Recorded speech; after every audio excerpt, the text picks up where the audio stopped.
नमस्कार, मनुष्का तिवारी जसंती के social media platform पर आपका स्वागत करती हूं। दिल्ली मुख्यमंत्री अरविंद केजरीवाल द्वारा संबोधित किया गया, क्या कहा है उन्होंने, आइए सुनते हैं।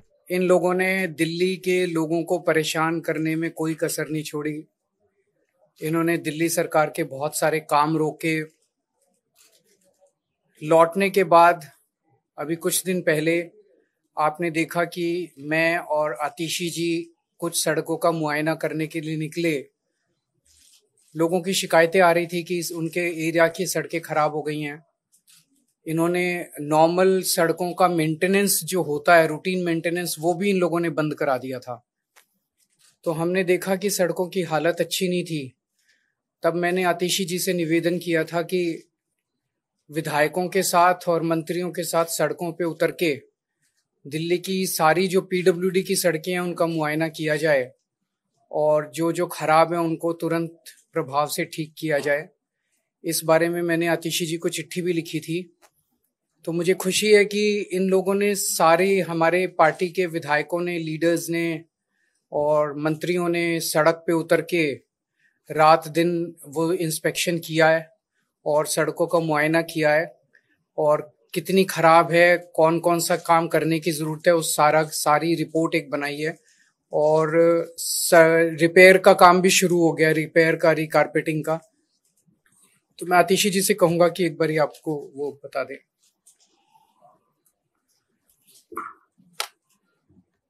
जैसा कि आप सब जानते हैं कि भारतीय जनता पार्टी की केंद्र सरकार ने आम आदमी पार्टी के खिलाफ, हमारे मुखिया अरविंद केजरीवाल जी के खिलाफ षड्यंत्र रचकर एक झूठे केस में फंसाकर अरविंद केजरीवाल जी को 6 महीने तक जेल में रखा। इस षड्यंत्र का मकसद ही था कि किसी भी तरीके से जो अच्छे काम दिल्ली की सरकार कर रही है, अरविंद केजरीवाल जी की सरकार कर रही है, उन कामों को रोका जाए। और हमने देखा कि किस तरह पिछले 6 महीने से दिल्ली के आम लोगों के डे टू डे कामों को रोका गया। लेकिन मुझे खुशी है इस बात की कि भारतीय जनता पार्टी का कोई भी षड्यंत्र सफल नहीं हो पाया। सुप्रीम कोर्ट ने हमारे मुखिया अरविंद केजरीवाल जी को जमानत दी, बहुत स्ट्रॉन्ग टर्म्स में केंद्र सरकार को लताड़ा। अरविंद जी के बेल पे बाहर आने के बाद वो और हम इंस्पेक्शन करने के लिए पीडब्ल्यूडी की कई सड़कों पे गए थे। मुझे उन्होंने एक पत्र भी दिया दिल्ली विधानसभा में पीडब्ल्यूडी की सड़कों की रिपेयर मेंटेनेंस को लेकर। उसके बाद से दिल्ली की सरकार तुरंत प्रभाव से युद्ध स्तर पर पीडब्ल्यूडी की सड़कों को ठीक करने का काम कर रही। एक ऑल मिनिस्टर्स मीटिंग बुलाई गई, जिसके बाद दिल्ली सरकार के सारे मंत्री, सारे विधायकों ने, पीडब्ल्यूडी के सारे इंजीनियर्स ने 1 हफ्ते के समय में दिल्ली की सारी पीडब्ल्यूडी की सड़कों का मुआयना किया। पीडब्ल्यूडी के पास दिल्ली की 1400 किलोमीटर की सड़कें हैं और कुल मिला के 7000 किलोमीटर का लेन लेंथ इन सड़कों का है। तो 1 हफ्ते के टाइम स्पैन में ये 7000 किलोमीटर की लेन लेंथ की सड़कों का इंस्पेक्शन हुआ और जो सारा डेटा है वो पीडब्ल्यूडी की ऐप पे लोड किया गया। तो प्रॉपर इंस्पेक्शंस ऑनलाइन, हर पॉटहोल, हर टूटी हुई सड़क की फोटोज ली गई, उनको अपलोड किया गया। जो इन इंस्पेक्शन से निकल कर आया है वो मैं आपसे शेयर करना चाहूंगी और नेक्स्ट स्टेप्स क्या क्या है। इस इंस्पेक्शन से 89 रोड्स को पूरी तरह से रिकारपेटिंग और रीस्ट्रेंथनिंग के लिए आइडेंटिफाई किया गया है। ये तकरीबन 230 किलोमीटर सड़कें हैं, 1240 किलोमीटर की लेन लेंथ है। इन 89 रोड्स में से 74 का टेंडर कर दिया गया है और आने वाले कुछ दिनों में ही इनका काम इन 74 सड़कों का शुरू हो जाएगा। 15 सड़कों का टेंडर इन प्रोसेस है और जैसे ही टेंडर कंप्लीट होगा with in a few weeks in remaining 15 सड़कों का भी काम शुरू हो जाएगा। कुछ ऐसी सड़कें हैं जहां पे पूरी सड़क को रिकारपेट करने की जरूरत नहीं है, पूरी सड़क को बनाने की जरूरत नहीं है। कुछ पैचेस हैं, कहीं पे 100 मीटर सड़क खराब है, कहीं पे 50 मीटर सड़क खराब है। तो पैचवर्क के लिए 2,53,000 स्क्वायर मीटर्स को आइडेंटिफाई किया गया है पीडब्ल्यूडी की सड़कों में। मुझे खुशी है ये बताते हुए कि within the last week itself इसमें से 39,500 स्क्वायर मीटर्स का पैचवर्क ऑलरेडी हो चुका है और बाकी का हमारा टारगेट है दैट बाय 31 अक्टूबर रिमेनिंग जो पैचवर्क है उसको भी पूरा किया जाएगा। इस इंस्पेक्शन में 6,671 पॉट होल्स को आइडेंटिफाई किया गया, जिसमें से 3,454 को ऑलरेडी भर दिया गया है और जो रिमेनिंग 3,217 है उनको भी आने वाले कुछ दिनों में रिपेयर कर दिया जाएगा। हमारी एक इंस्पेक्शन में ये भी एक बात निकल के आई कि कई सारी सड़कें डैमेज्ड हैं क्योंकि वहां पे डीएमआरसी का काम चल रहा है, सराय काले खान के एरिया में आरआरटीएस का काम चल रहा है, डिस्कॉम्स ने कई जगह अपनी लाइंस ले करी हैं। तो जहां जहां पर किसी अन्य एजेंसी के काम के द्वारा की वजह से सड़कें टूटी हुई हैं, with in the next few days in सारी एजेंसीज के साथ हम पीडब्ल्यूडी की मीटिंग करवाएंगे सो दैट जहां पे डीएमआरसी ने रिपेयर करना है उसको भी तुरंत शुरू करवाया जाएगा, जहां पे आरआरटीएस ने रिपेयर करना है उसको भी तुरंत करवाया जाएगा। एक सड़क के बारे में स्पेसिफिकली मैं डिटेल शेयर करना चाहूंगी और वो है new Rohtak road. New Rohtak road जो टिकरी बॉर्डर जाती है नांगलोई मेट्रो स्टेशन से मुंडका होते हुए, वो शायद आज के दिन में दिल्ली की सबसे खराब हालत में सड़क है। उसका रीजन ये है कि न्यू रोहतक रोड के इंटीरियर में बहुत सारी अनऑथराइज्ड कॉलोनीज भी हैं, वहां पे पॉपुलेशन बहुत बढ़ी है।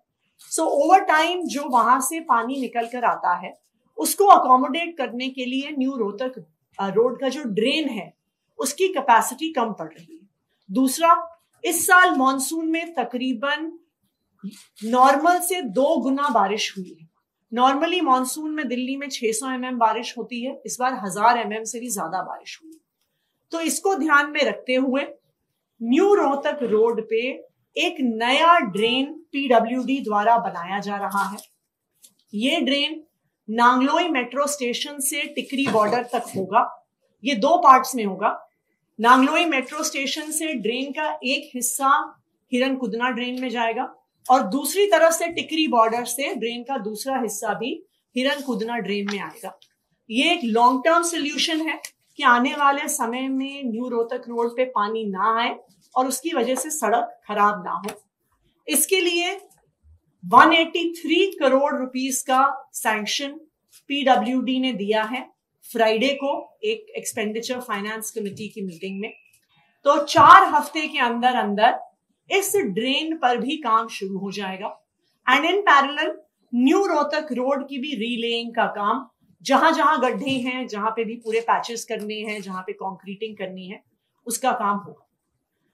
अरविंद केजरीवाल जी अब जेल से बाहर आ गए हैं और उनके मार्गदर्शन में युद्ध स्तर पर दिल्ली के जो रुके हुए काम हैं वो दिल्ली सरकार द्वारा किए जा रहे हैं और आगे भी करवाए जाएंगे। सर, मैं दिल्ली के लोगों को ये आश्वस्त करना चाहता हूं कि हमारी अब लगभग 10 साल हो गए सरकार चलाते हुए और आप लोगों ने देखा होगा कि पहले 9 साल में आपको किसी भी तरह की हमने तकलीफ नहीं आने दी, चाहे वो सड़कें हों, चाहे वो अस्पतालों का वो हो, बिजली हो, हर तरह की सुविधा हमने दिल्ली के लोगों को देने की कोशिश की। इनफैक्ट पूरे देश के अंदर जो सुविधाएं आज दिल्ली के लोगों को पिछले 10 साल से मिल रही हैं वो उस किस्म की सुविधाएं पूरे देश में कहीं नहीं मिल रही हैं। लेकिन पिछले 1 साल के अंदर आप देख रहे हैं कि किस तरह से एक के बाद एक मंत्रियों को जेल में डाल दिया इन्होंने, दिल्ली को ठप करने की कोशिश की, दिल्ली के काम रोकने की कोशिश की, दिल्ली सरकार को डिरेल करने की कोशिश की। उसके बावजूद भी हम लगे हुए हैं, हम डटे हुए हैं।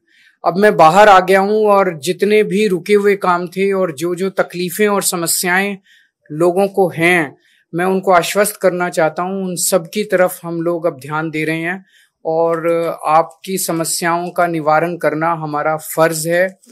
मुझे पता चला है कि दवाइयों की कमी बहुत ज़्यादा हो रही है अस्पतालों में और मोहल्ला क्लिनिक में। इन लोगों ने दवाइयाँ बंद कर दी। इन लोगों ने अस्पतालों में और मोहल्ला क्लिनिक में जो फ्री टेस्ट होते थे वो बंद कर दिए। इन लोगों ने जो फरिश्ते स्कीम होती थी, जब किसी का एक्सीडेंट हो जाए दिल्ली के अंदर उसको फ्री इलाज होता था, वो बंद कर दिया। इन्होंने सड़कों का रिपेयर बंद कर दिया। इन्होंने ओल्ड एज पेंशन बंद कर दी, इन्होंने इस तरह से कई सारे काम हैं, कई होमगार्ड्स की और कई लोगों की तनख्वाहें बंद कर दी। वो सारे कामों पे अब हम लग गए हैं। जो जो दिक्कतें जो काम बंद किए गए, आतिशी जी से मैंने कहा है ये हमारी सरकार उन सारे कामों को चालू कराएगी और जो समस्याएं लोगों को हुई इसकी वजह से वो अब समस्याओं का निवारण करने की कोशिश करेंगे। सवाल सर, आज एक और रेड हुई है, आप ही के आम आदमी पार्टी के सांसद है राज्यसभा के, उनके ऊपर ईडी की रेड। ये समझ नहीं आ रहा, मतलब ऐसे ये कोई भ्रष्टाचार के खिलाफ तो जांच चल नहीं रही। जाहिर तौर पे इन्होंने मेरे को गिरफ्तार कर लिया, इन्होंने संजय सिंह को गिरफ्तार कर लिया, इन्होंने मनीष सिसोदिया को गिरफ्तार कर लिया, इन्होंने सत्येंद्र जैन को गिरफ्तार कर लिया, इन्होंने विजय नायर को गिरफ्तार कर लिया, इन्होंने विभव को गिरफ्तार कर लिया, इन्होंने आज संजीव अरोड़ा के ऊपर ईडी की रेड कर दी। तो ये कोई भ्रष्टाचार के खिलाफ जांच थोड़ी चल रही है।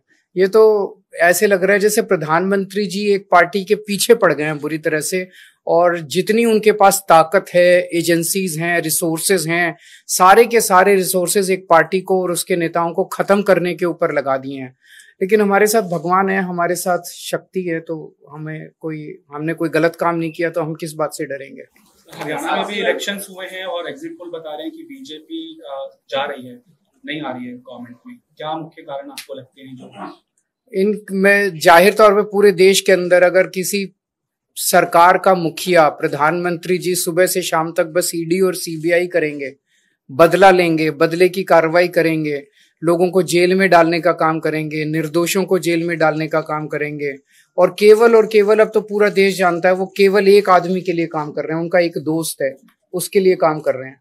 तो धीरे धीरे जनता को समझ में आने लगा है कि वो भाषण कुछ और देते हैं और करते कुछ और हैं।